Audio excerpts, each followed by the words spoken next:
اس کو مقصود صرف تاریخ دسنا نہیں ہونا کہ یہ تو جو ہے جس طرح عام تاریخ بیان کی جاتی ہے، قصہ کہانی۔ اللہ پاک نے قرآن کوئی چیز بھی بیان کرنا ہے اس کے اندر نصیحت ہونی ہے، واعظ ہونا ہے۔ مقصود امت مسلمہ نے آخری امت سمجھان واسطے اللہ پاک نے چیز بیان فرمانی۔ اللہ فرماتے ہیں اے بنی اسرائیل، یعنی اے اولاد یعقوب، یعقوب کی اولاد، اذکروا نعمتی التی انعمت علیکم، وہ انعامات جو میں نے اللہ فرماتے ہیں تواڈے تے کیتے نے انہاں یاد کرو۔ یاد کرنے کا معنی یہ ہے کہ انہاں کا شکر ادا کرو۔ اللہ کے انعامات کیونکہ انہاں تے بہت زیادہ اللہ نے خود آگے ذکر بھی فرمائے ہیں۔ ویسے بھی اللہ کے انعام بندے دے اتنے ہیں نے ہر بندے دے کہ اگر بندہ شمار کرنے لگے تو وہ بندہ شمار نہیں کر سکتا۔ تو اللہ انہاں حکم دے رہا ہے کہ نال اساں بھی یہی حکم ہے کہ میرے انعامات، میرے احسانات اساں یاد کرو، یعنی اس پہ اللہ پاک کا شکر ادا کرو۔ اور فرمایا وَأَوْفُوا بِعَهْدِي أُوفِ بِعَهْدِكُمْ، میرے تواڈے نال جڑے وعدے نے وہ پورے کرو تو میں تواڈے نال جڑے وعدے کیتے نے وہ بھی تو میں پورا کر سکاں۔ اللہ نال وعدہ بندے دا کی ہے، انہاں نال کی ہے تے ساڈے نال بھی اللہ دے وعدے۔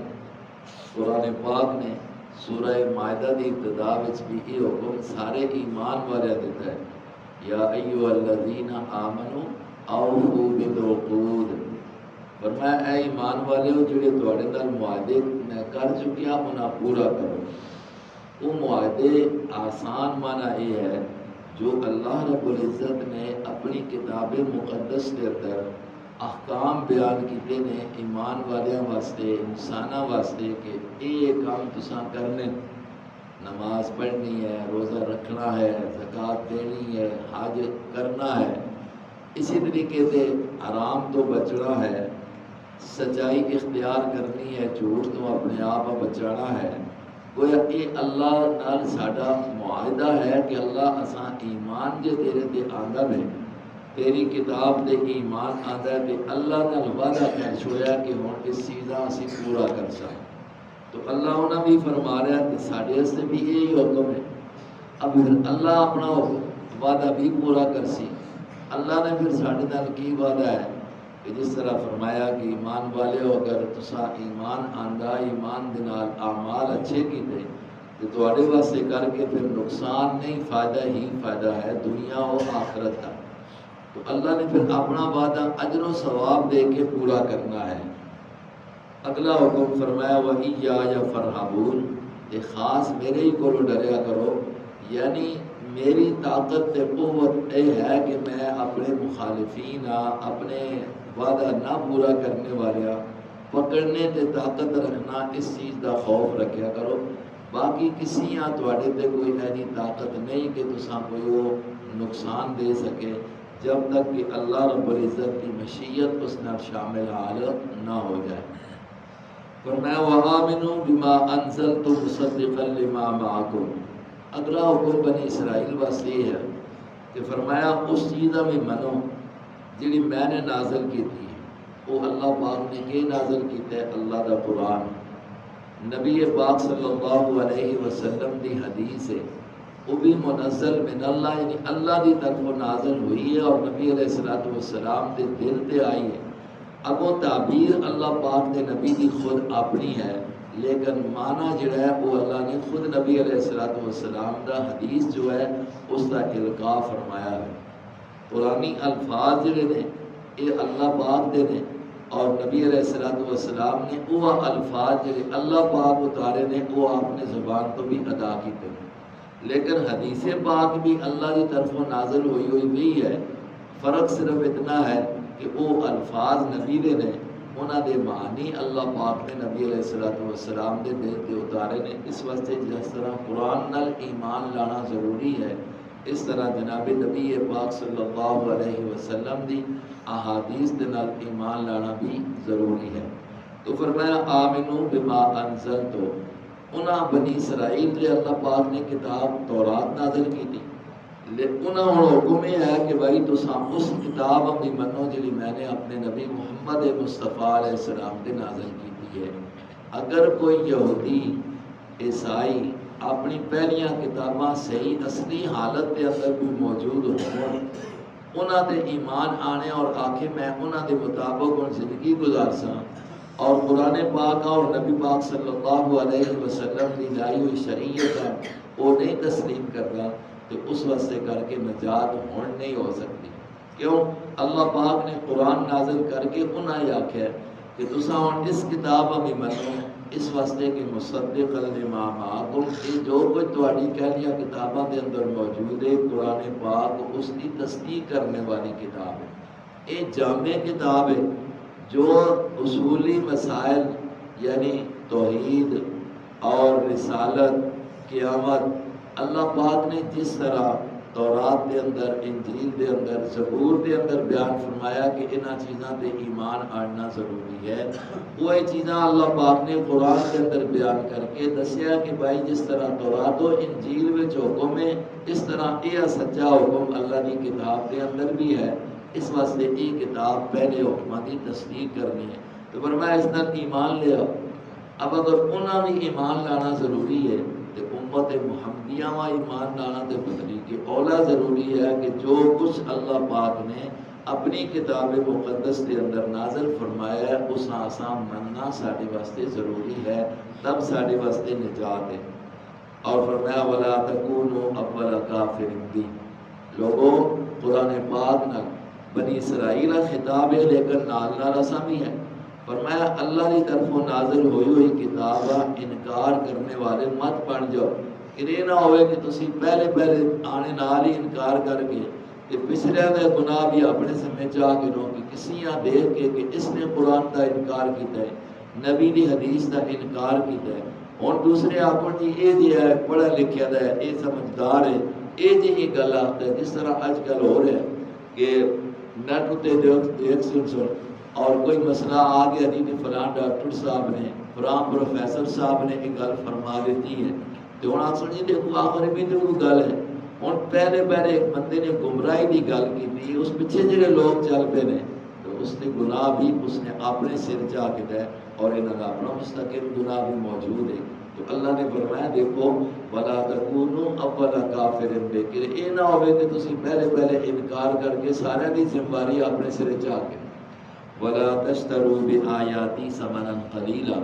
بنی اسرائیل کے اندر انہوں نے علماء کے اندر ایک گناہ یہ بھی موجود ہے کہ وہ دین دا مسئلہ جو اللہ رب العزت کی کتاب کے اندر موجود ہے اس مسئلے اس کے بدلے کے اندر غلط دس کے تے اس تے دنیا دی لالچ میں آ کے کوئی دنیا لے لے دے اور دنیا واسطے وہ اس کام کرتے۔ اللہ پاک نے فرمایا کہ دیکھو میری آیتاں دے بدلے دے اندر یہ دنیا قلیل چیز ہے، مت یہ لے کے تے وہ تسی گل غلط دس دو یا قرآن پاک ہے اس طرح تسی نہ منو اور اپنی قوم کے سامنے اس کا اظہار نہ کرو تو یہ تواڈے سے کر کے نقصان ہے، اس گل تو اپنے آپ بچاؤ۔ اگر انہاں سے یہ حکم ہے سارے سے بھی یہ حکم ہے کہ اسی دین دا مقام جڑا ہے دین دا چھوڑ دینا اور دین دی گلاں غلط کر کے بیان کرنا اور دسنا کسی مات اس واسطے کر کے کہ دنیا مل جاوے، دنیا دا مال و دولت یا دنیا دی عزت ماحول میں چلو جی تاں ہی میرا ماحول رہسی ماں لوگ تاں ہی چنگا آگ سن کے بس جس طرح لوگوں کا ذہن ہے میں اسی طریقے دے مسائل بھی کرتا رہا تو ظاہر گل ہے کہ یہ دنیا کی عزت واسطے کیتا جا رہا ہے۔ تو فرمایا دنیا کی عزت ہوئے مال ہوئے یہ تو عارضی چیز ہے، اس واسطے کر کے لا تشتروا بآیاتی ثمنا قلیلا وإیایا فاتقون، اس واسطے میرے ہی کو ڈرا کرو اور کسی اور دنیا دی لالچ میں آ کے کہ دنیا چلی ویسے اگر میں نے سچ کیتا تو اس خوف اپنے کو کر چھوڑ۔ فرمایا ولا تلبسوا الحق بالباطل، چونکہ بنی اسرائیل کے اندر یہ چیز بھی موجود ہے کہ حق تے باطل سچ تے جھوٹا رلا ملا چھوڑ دے، پتہ نہیں لگیا بس یہ ہے کہ جس طرح سارے کو بھی نا بہت بڑا سیاح بندہ ہے اے جی گل کی تھی اس کے بچوں نکل گئے کہ بچوں نہ نکلو، گل صاف کرو. لا تلبسوا الحق بالباطل، باطل تے حق دا التباس نہیں ہونا چاہیے. کھل کے پتہ لگ جاوے کہ اے سچ ہے تے اے کہوے جھوٹ ہے. فرمایا ولا تکتموا الحق، اسی طرح حق چھپاؤ بھی نہیں. حق چھپانا بھی بہت، کتمان حق نا بہت بڑا گناہ، یہ جرم ہے. تو گویا تلبیس یعنی حق تے باطل کا فرق نہ کرنا، جھوٹ تے سچ دا فرق نہ کرنا، یہ بھی جرم ہے.